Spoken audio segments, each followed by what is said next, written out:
Good evening, everyone. Thank you for joining with me tonight.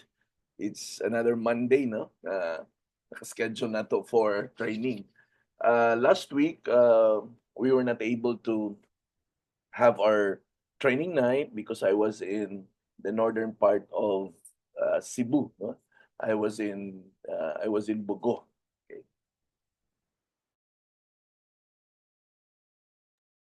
So okay, no. Before anything else, I would like to greet people that are here. Um, Yeah, Pastor Junji, no, Pastor Junji is here, no. Good evening from Butuan City. Um, Miss Marilo C, no, from Cebu is also here. Miss Nova is also here. Thank you for joining, no. Sir Rafi and Ma'am Sheila Escasinas from Liluan, and Vanessa also is here. Okay, no, so dili na nakota mo lang ngayon, no, because it's already 8 o'clock. By the way, our topic this evening is actually closing the sale in real estate.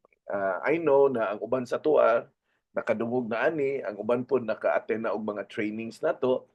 Consider it as a, ano lang, no? As a review, no? For whatever learnings na naa na to, consider this as an additional inputs or pwede sa nga refresher. Okay?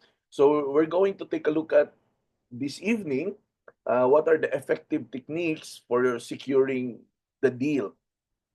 Abi nimo, ang pinakadako nga challenge sa usa ka real estate agent aside sa pagpangita og leads or prospect, ang pinakadako nga challenge is actually ang pag-close. Daghan sa ato ang mga real estate agent na nakahatag ng information, naka-site tour na, yeah, unfortunately dito sa time na nag-site tour na sila, wala jud nila mapangutana ang pinaka big question, which is the closing question, no? Whether mo avail ba or dili. But nevertheless, that is a very important na segment sa ato ang pagpamaligya, no, kay dili naman pwede nga kutob ra ta sa paghatag sa information, kutob sa pag-site tour.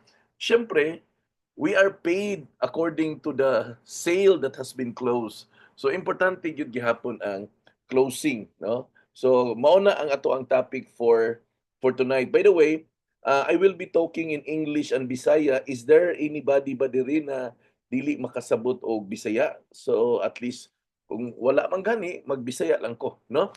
So if you are, kung di ka kasabot og Bisaya, kindly type in the comment in the chat box na Tagalog speaking ka. Kung wala gani, then magbisaya na ta. Okay, no? Bisaya ag English para atong intention ani is atong mang masabtan.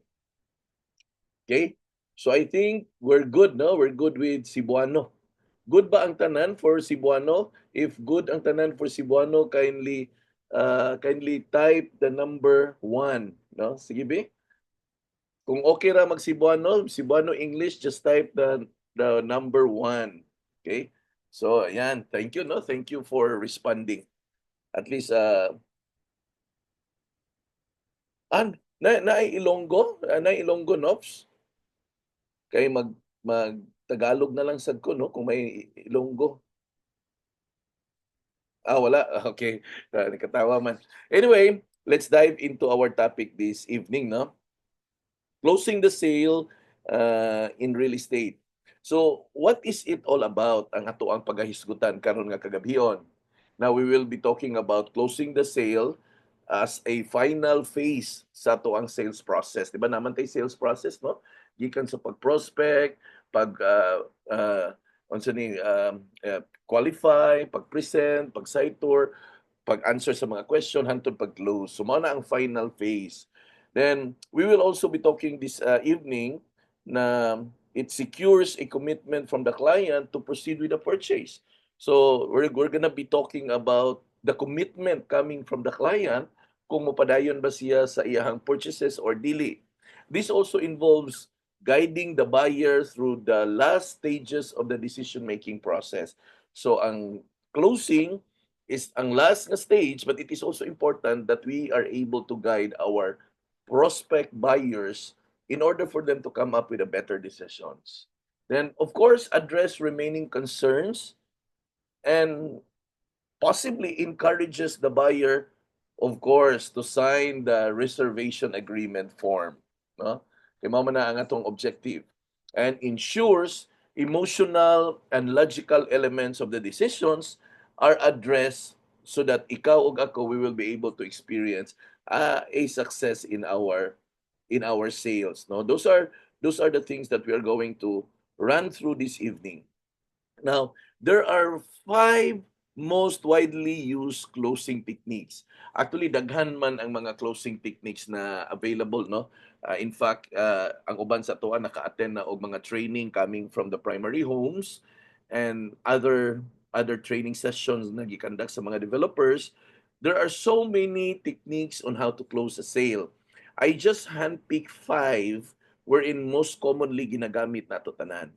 Okay? Let's start with number one. Kini gitawag na to assumptive close, no? Assumptive technique, this assumes the buyer has already decided.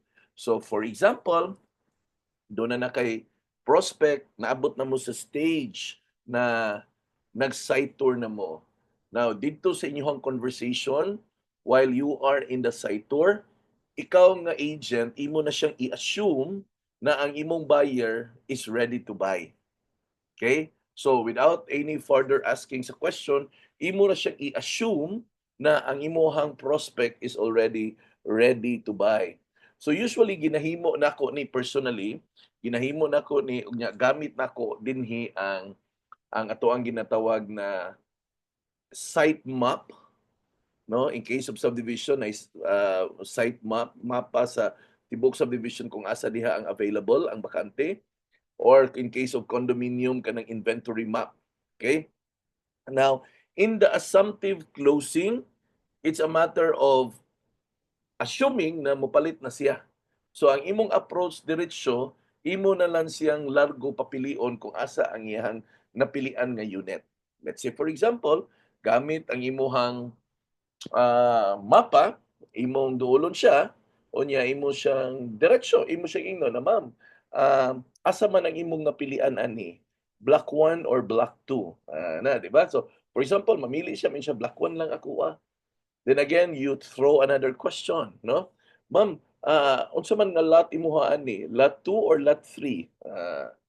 So, mamili siya. You always present it with option, para dali ang iyahang pagtubag sa imuha.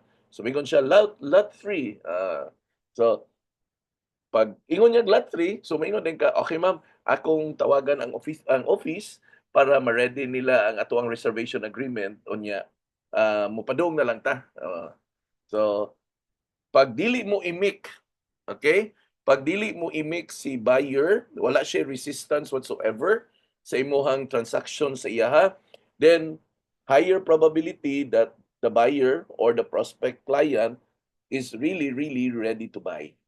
Okay? Mo na gitawag na to og assumptive closing. The second one is the urgency close.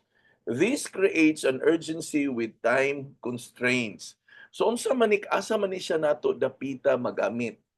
Usually magamit ni nato if ever do na tay gitawag na mga promos. Okay? Kanang mga promos very useful man na siya kay pwede man ka moingon nga, ma'am, imo ning i-combine ha, imong assumptive closing ug ang imong urgency closing. Ma'am,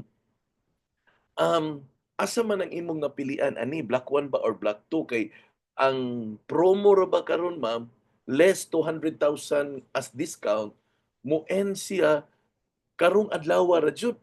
So naay urgency no, na murag magdali siya ba na mo make siya decision because ang promo nga 200,000 discount karon na lang or probably karon na lang si manaha or ugma na lang ba. So it depende na lang nimo, ikaw na lang makiramdam ani which is best. Okay?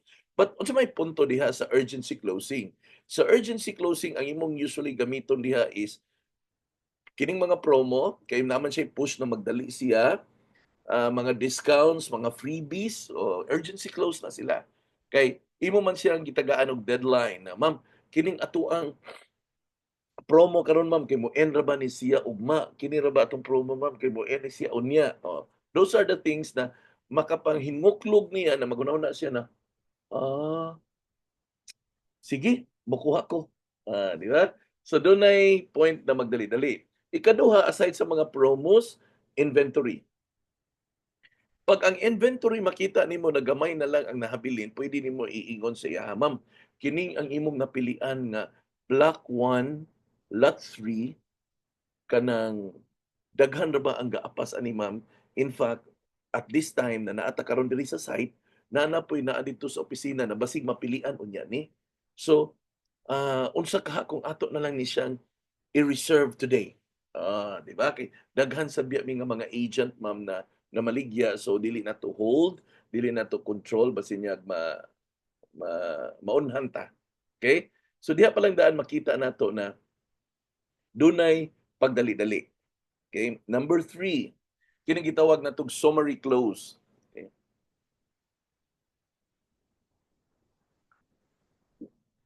The summary clause meaning you summarize the benefits to reinforce confidence. Now, usahay dunay mga gitawag nato na mga intelligent buyers. After nimo na naka-site tour, after giving all the information, and after discussing everything that are important in the project site, and somehow you are now trying to close the transaction. Now, you could use a little bit of assumptive close and a little bit of urgency if there are promos. But at the same time, ang pinaka-importante is imong i-recap kung unsa ang naa nga mga project na highlights. Mga importante ba, mga unique feature na naa nga project niya imong i-highlight sa iya, imo siyang tagaan og summarization so that it can reinforce sa iyang kumpiyansa to buy the project or to invest on that property. Okay? And the fourth one is gitawag natong ang alternative clause. Alternative clause, in here, you provide two or more options to ease decisions. Now, kini siya, as much as this is important, I highly suggest na last nimo ni siya i-offer. Last nimo ni siya ipagawas in case na ang imong buyer, after giving all the information, after all the attempts na imong i-close, na wala jud siya matarog, it could probably be that he or she is looking for another project. Then that's the time that you're going to give your alternative project. Okay? Two or more options. Pwede na. Now, in this case, this is very important. I would like to really stress this out. If you have a website, this will be addressed. Nga naman. Because if you have a website, the moment you give your website to your client, it would be easy for your client to make choices. Nga naman. Because ngadto sa imong website, na may classification. House and lot, condominium, mo click lang siya, mamili siya, whichever ang iyahang nagustuhan, makita na niya dito ang information na iyang gikinahanglan. It would mean na ang imong trabaho this time makuhaan. Daghan kayo tag mga cases na we lose the sale because nagtuo ang ato ang kliyente na wala ta mamaligya ana nga project. Am I right? 'Di ba? Ang uban sa tuwa naka-experience na ana, kinsa may naka-experience diri be na ang iyahang prospect buyer didto ni palit sa lain, dili tungod nakalimot siya nimo, but tungod kay nagtuo siya na wala ka mamaligya ana nga project. Naka-experience ba kamo ana? Kinsa may naka-experience gawas ni Miss Nova? Kay posible man na wala siya makakita ka kanang ingon ni Miss Nova, posible man na wala siya makakita sa imong post, 'di ba? Ayan, si Pastor Junji nakasuway sa tiyanak. So kung doon na kay website, okay? Kung doon na kay website, right from the very beginning sa inyong transaction, imo nang gi-inform sa iyaha that these are the available properties that you are handling. Okay? So ma-minimize nato na siya nga mga problema. So I would like to encourage to those na wala pa mga website na naa karon diri na namati. Now invest on a website for 1,000 pesos only a month. You will have your own personal website. Okay? So you just come and refer sa atong opisina ni Miss Van or ni Miss Maricel or sa ato ang CEO si Sir Franz, no? He can provide you and give you the details. So invest on it because that is very important, no? Naaman ta aning negosyoha. So it is important na we really have to upgrade our tools. Okay? Kay dili man nato makayag bitbit ang tanang information sa ato ang mga kamot padung ngadto sa tuang mga kliyente, di ba?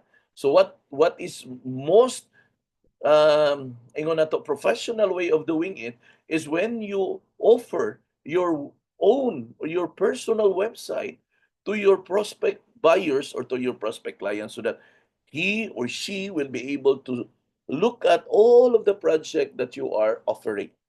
Okay? And the last technique is the direct close. Ask for commitment directly. You just simply ask the question, Ma'am, are you ready to reserve today? Simple. Ma'am, ready na ba ka mag-reserve ani nga unit karon? Wala na'y pasikot-sikot, wala na'y paligoy-ligoy, just ask the question directly. Okay? So mo ni ang 5 most widely used closing techniques. So unsa ganito? Una, assumptive close. Second is the urgency close. Third is the summary close. The fourth one is the alternative close. And the fifth one is the direct close. Okay? Now, when is it needed ba? Kanus aman kinahanglan ang closing? Or kanus aman siya dapat nato gamiton ang closing? Now, these are just few key points na dapat ninyong bantayan na pwede na mo close. Number one, after addressing all of the objections and concerns. Naturally, no, naamang yun yung mga pangutana ang ato ang mga prospect buyers. Now, after you have answered all of the questions, if there are objections, and if there are concerns, after you have fully answered all of those things, it is now time to close the sale. So you can pick which of the 5 most widely used techniques na imong pwedeng gamiton to close the sale. Okay? Another situation na imong gikinahanglan na imo nang i-close when the buyer is emotionally invested in the property. What do you mean by that? When we say that the buyer is emotionally invested in the property, meaning ganahan gyud kayo siya ani nga property.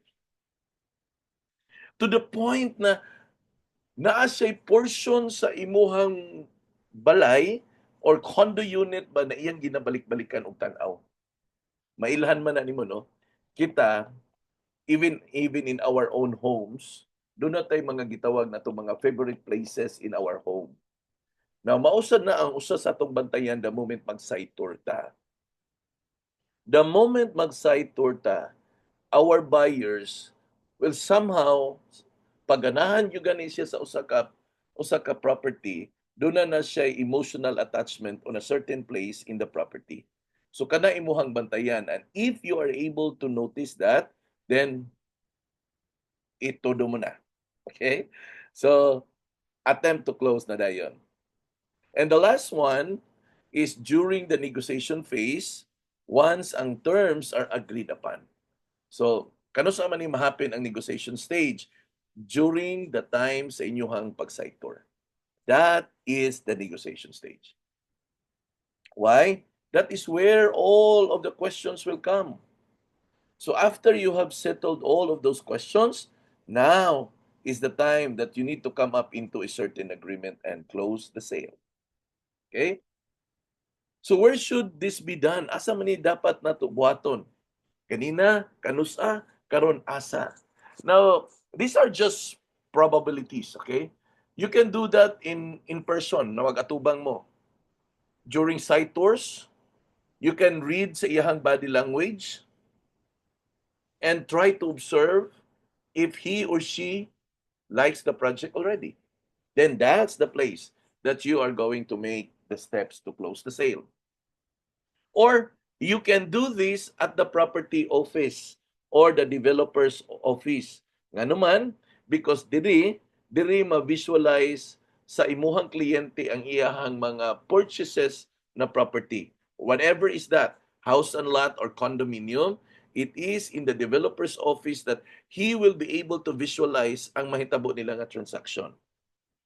Or probably in a quiet, private setting, no, that ensures your focus and reduce distraction.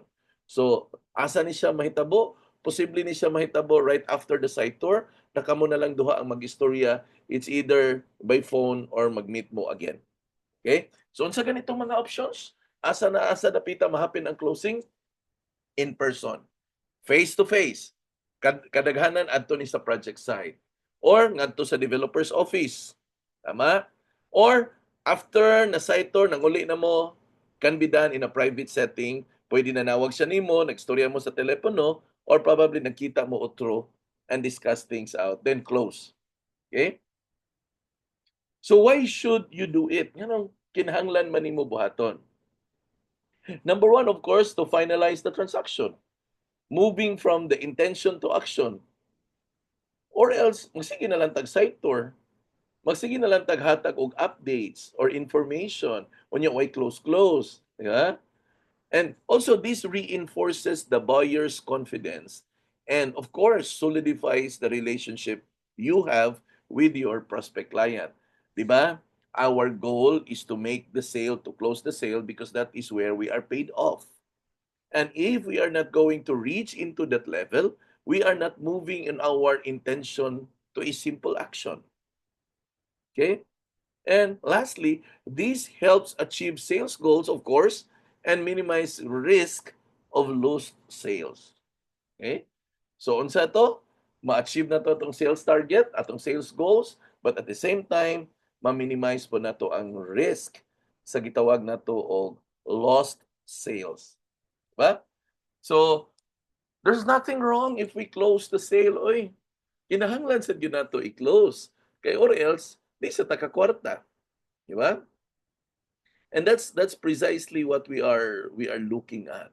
Na sometimes na observe nako ang ato ang mga agent is maulaw sila na mangutana mo close sa sale. Okay? By the way, if you are new here, we are doing this every Monday, except for days na kanang na ako layo and I cannot go back directly.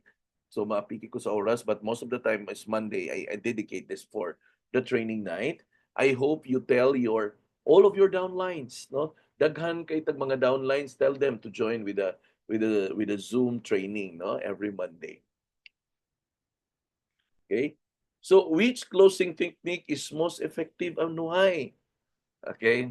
Di ba daghan man tong mga closing technique kunya ipili lang tag 5 pero unsa man gyud ang most effective? Now, again this is my personal experience. You might agree or disagree with me, but again, in sales there's no such thing as right or wrong. We just have to experiment whatever works best for us. And this one works best for me. Okay, and I'm sharing this to you. It might work on you and it might not work on you. Okay? For me, the best one is the summary close. Is the most effective. Why?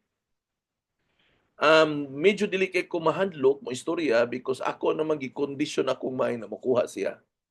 And for me, para nako it's more positive. Rather than going out there and thinking that mo close ba siya, mo palit ba siya or dili, every time I go out there and talk to a client, I only have one mindset na akong ibutang sa akong una-una. And that is to close the sale, and that is the buyer na ako ang ka-side tour is mo palit. So I have only one set of thinking. Okay? Then the other one is it appeals. Why? Because it appeals to both emotional and logical decision making. Okay? And it will reinforce emotional attachment and provides logical justification for whatever decision na iyang buhaton. Because remember, people buy with emotion and they justify it with logic. Meaning, The reason why una na nipalit siya anang usa ka butang because ganahan gyud kay siya. There was there was an attraction sama sa usa ka babae. Inigsulod niya sa department store, there is something in the sandal section or in the shoe section or in the bag section that women are attracted to. Why? Because there is an emotional attachment to that. And because there is an emotional attachment, sometimes ang ato ang mga kababainhan makapalit sila anang butanga, then later na sila makarealize na perti man dayng mahala. Pero ila na lang i-justify ang ilahang pagpalit. Okay? So how does closing the sale be done or executed? No? So ato ni rong tan-awon. May message say, ay, tingon si Miss Nova, murag naka-relate siguro ni siya. Sometimes she's like that siguro. Tama ba, no? Okay? So how does closing the sale be done or executed? So sama na to pag-execute. Number one, build rapport and trust throughout the sales process. So rapport meaning friendliness. Okay? Friendliness towards your prospect buyer. So dapat doon na gyud mo'y ma-establish na connect gyud ayon. So dili pwede dinhi nga dili ka mo reach out sa imong potential buyer. Okay? The second one is recognize the buyer's emotional state and readiness. Pag sulod pa lang niya daan sa unit na nag-site tour mo, obserbari siya kung unsa og asa dapita ang mga section sa unit na ganahan kay siya. Because kanang lugar diha sa unit na inyong gisaytor na ganahan kayo siya, mauna ang duna siya emotional attachment. And because na-identify nimo ng emotional attachment niya anang dapita, that is where you are going to work on. So diha nimo i-capitalize ang imuhang conversation niya. So you will be talking more sa iyaha diha dapita. Okay? Next is you create the urgency by presenting the property as a unique opportunity. So unsa man ang gani ang atong suggestion kanina is you work on the promos, offer the promos and tell them the deadline of the promos. Kung dunay mga discounts, dunay mga freebies, may mga developer naman ta na maghatag og free aircon, free refrigerator, free washing machine, whatever freebies na naa, make sure na imo siyang naistorya ngadto sa ato ang potential buyer. Then, present the logical benefit of the property. Explain sa iya kung unsa ang benefit kung kini nga property ang kuhaon over the others. Remember, daghan kayo ang ato ang gibaligya na property, pero nganong kini man ang akong paliton? You should always answer that question by yourself. Ngano, kung ako'y mahimong buyer, nganong kini man ang akong paliton? Nganong dili man kato? Di ba? Always ask that question. Nganong kini man? Nganong dili man kato? Because if you are able to answer that question, then definitely you are also able to communicate that to your potential prospect or buyers. You just don't offer properties because nangayo siya og information on a certain property. You have to think, analyze, nya imong ibutang imong self ngadto sa iyang shoe. The next is you ask for the commitment directly. No? Ma'am, sir, unsa man ganahan ka aning property ha, ma'am? Because if dili kaayo, I have prepared 2 or 3 more for you. It's direct but it's sweet. Di ba? Mo naman na importante gud, direct and sweet, no? I call that kiss. Kiss, keep it short and sweet. Or keep it short and simple. Kiss. And the last one is of course, you can do this by handling all of the objections, and of course, put the assurance and the solution to the buyer. Don't just answer the question without really highlighting the probable answer or solution to whatever objection, question na naa siya. Because remember, ang atong goal is to clear whatever doubts he has. That's our goal, that's our objective. We wanted na siya ma-clear ang iyang doubts on all of those things. And the best way to do that is, of course, to answer, but at the same time, make the assurance and highlight those answers na imong ihatag siya. So I'm about to end. This is just a very short training, but this is very meaty. Oh, daghang gikunod. So what are the key takeaways nato ani karon nga kagabion? Number one is closing is about addressing both emotional and logical aspect.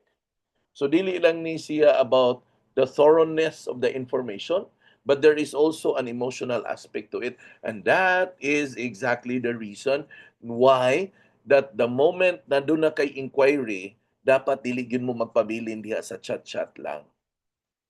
Make an attempt to call. Total daghan namang means na barato ang atong tawag, na messenger call, na WhatsApp call, na Viber call, o uban pa. So what is it? The reason why you are going to call, it's because remember, mas ma-feel nimo ang buyer if he is really interested or not the moment mag-istorya mo. The next takeaway is the summary close is highly effective in reinforcing the decision making. Di ba ningon ta effective ang assumptive close? Yes, that's effective. But it will be more highly effective if you are going to summarize ang mga butang na imong giistorya niya kato imong gi-highlight. Unsa may purpose ana? Ang purpose sa pag-summarize nimo kay para maka-decide siya og dali. Di ba? Because after all, di ba, unsa atong agi after decision making. We want that our buyers, our prospect buyer will be able to make the decision faster and quicker. Then the third one is closing must happen at the right time, at the right place, with the right technique. Of course, no? Everything should be in their perfect timing. And lastly, a successful close ensures a long-term relationship and business success. Remember, guys, we don't just close the sale so that we can get commissions. We closed the sale because we wanted to establish a strong long-term relationship with our buyers. And why? Nga naman. Because remember that our business and our product na atong gibaligyan, dili ni siya consumable. Toothpaste, for example. When you buy a toothpaste, mahurot man siya. So mapalit na po siya toothpaste. Kung nakauyon siya, magbalik-balik siya. However, in the case of property, di man siya consumable. Di man siya mahurot. So asa man ta mokuha og repeat business? Ani? Then we are going to get a repeat business when this person starts to refer us to their friends, relative, office mate, og si kinsa pa man. So, unsa ang last? A successful close ensures a long-term relationship and business success. Long-term, not short-term. It's long-term. Okay? Kay dito ta makakuha og more referrals. Okay? By the way, akong i-down ni ang slides so that we can keep in touch. Guys, remember this, no? Now, in sales, there is no step 1, 2, and 3. Yes, we've shared to you principles. If you have attended Miss Nova's training every Saturday, those are sales and marketing training. You can grasp a lot of things there. But again, at the end of the day, you got to analyze your prospect buyer, of course. No? You just don't approach them and just tira pasagad lang. No. You maminaw ka, mamati ka, makiramdam ka, because they have different responses. Ang imo na diyong buhaton is you just have to attempt. Attempt to close whatever things na tanaw nimo ready to close na. Okay? So that's all for today, for today's Monday na training night. By the way, we'll make some few announcements. On Tuesday, we will have our seminar. I don't know if tomorrow, I think it's training. Miss Nov, is it training tomorrow ba in IT Park? No? I don't know. I think there will be announcement later. Basta naalantay activity tomorrow in IT Park and on Wednesday in Liloan. So if you are somewhere bound the north, then feel free to attend. And also, if you are within the Metro Cebu, you can attend also. Now, on Thursday and Friday, I'm not sure, but I think um, our CEO will be going to Manila. I'm still gonna ask if there are things that he's going to leave behind for me to fill in the schedule. But for sure, um, we will going to meet on Thursday for the digital training. No, Thursday digital training. Friday, ano, Thursday is content creation training, and Friday is digital training. That's with for those who are going to avail the websites. And Thursday afternoon, we also have our Dust Circle. Okay, and Saturday, of course, sales and marketing training under Miss Novelin. Okay, that's all for the week, and I think by next week March will end. We're gonna be entering the second quarter na, April na, and let's move. Let's move fast. And by the way, to those people na naara doon, no, na naaray access pa doon dito sa ato ang office, katong mga wala pa'y ID, kindly process your ID in our office. It is important that you have the company ID, especially when you go on the site tour. There are times na during the site tour, ang ato ang mga prospect buyers, sometimes mangita sila identification. So that's normal because di lang ta ma-offend anak kung mangayo sila identification because of course, no, nagkita lang man mo sa online. No, nagkita lang mo, nagchat lang mo on the online, and it is very very normal na mangayo sila og identification sa tuwa. So process your ID in the office so that you can have your ID. Now, if you have some extra cash in there, it would be nice that during the time na mag-attend mo PKS and site tours or probably meeting with your client, it would be nice that you are wearing your official DPPI uniform, no? That will add up to your credibility, no? You have your ID, you have your uniform, so that's credibility. In our field of business, credibility is very important. The third one that will really emphasize more of your credibility and of course your branding, your own personal branding is when you avail of the website. Okay? So website is very important because ang labanan today is already digital, no? Gone are the days na mag-flyer-flyer ang tao. Today, it's already digital, okay? For the website, that's just only 1,000 pesos a month. You just contact either Maricel or Van for it to be processed sa inyong website so that you can have your own website, no? So that would be all. Thank you very much for your patience and time. And hopefully, we can see each other on the next Monday for another short but sweet topic that we can talk to and share to. Thank you and God bless you all. Bye bye.